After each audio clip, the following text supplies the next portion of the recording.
So episode 16 of Disventure Camp Season 4 just released a few hours ago and I liked it a lot. Which, to be honest, was a bit of a surprise. Now, I'm mostly saying this because people on Twitter were posting some vague tweets about the episodes, and from Hat I heard I was sort of expecting this episode to be controversial and by extension kind of bad, given how a good chunk of people were saying that the Ruttenese were not that good. So when I sat down to watch the episode, I was pretty surprised to find out that in my Persian opinion, episode 16 is a really good episode. It's not the best and it definitely has flaw, but compared to episode 15 and 14, this episode is miles better in my personal opinion, even if I think episode 14 and episode 15 are really good episodes as well. So in today's video, I will be doing my review of episode 16, going over the good, the bad, and everything in between. Anyways, let's just dive into it. First off, in my opinion, this episode has a vast technical improvement regarding animation and voice acting. Now, this isn't to say that the animation in previous episode is bad, far from it.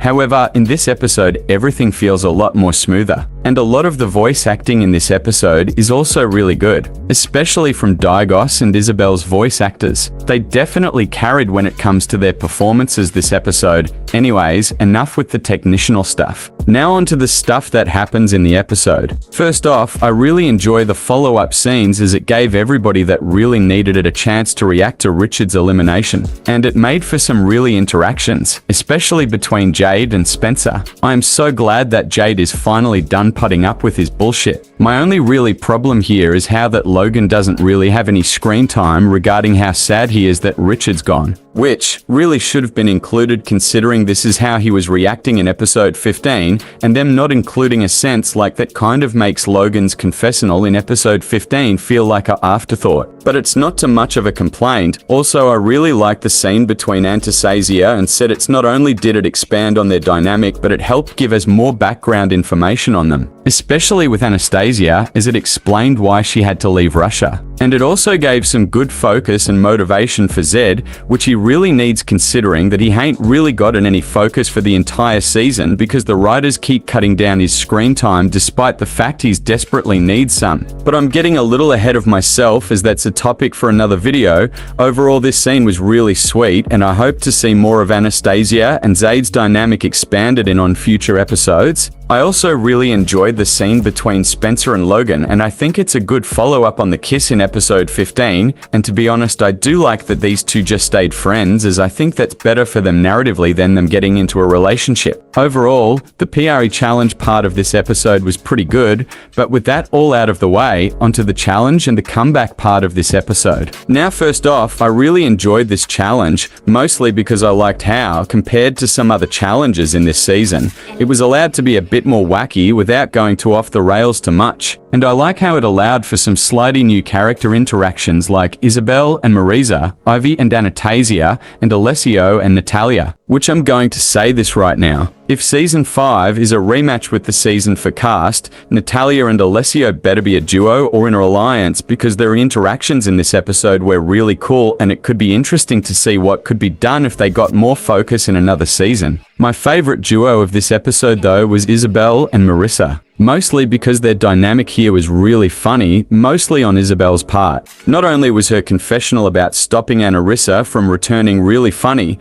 but her also attempting to throw the challenge only to have Marisa outdo her was also pretty funny, and to be honest, I'm looking forward to see how Marisa and Isabel's dynamic is going to develop once we get deeper into the season. Also, surprisingly, I enjoyed Dianca this episode. Now, even though I don't like the ship, these two had some nice interactions and I do think that it was handled well and it's good end to their arc, and in my opinion, I think if Daigo returned Dianca could potentially be a good ship given how they were written this episode. And I like how they had a conflict in this episode without it becoming annoying to watch. Now, I do still have some problems with this challenge and how screen time was handled. As it feels like some duos like Tristan and Zed get shafted a bit and don't get the focus they need. Now, I do understand that they did plan for some of the duos who didn't get focus in this episode to get screen time, but had to cut their senses due to budget cuts. That is understandable. However, it still is a bit disappointing to see some of the Ruttenese get shafted in favor of others,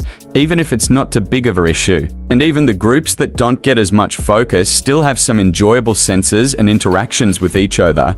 A good example of this is how Benji and Jade interacted this episode, which was really cool to see, and I'm excited to see Jade open up more if she listens to Benji's advice. And I like how even though Ted and Linda were the solos, they still got a bit of focus and a chance to interact with each other, which kind of made up for them being a solo team. Anyways, now that I'm done covering the challenge and some of the duos, I'm going to get onto my thoughts on who returned. In my opinion, I think Marissa and Emily being the returnees here is perfectly fine.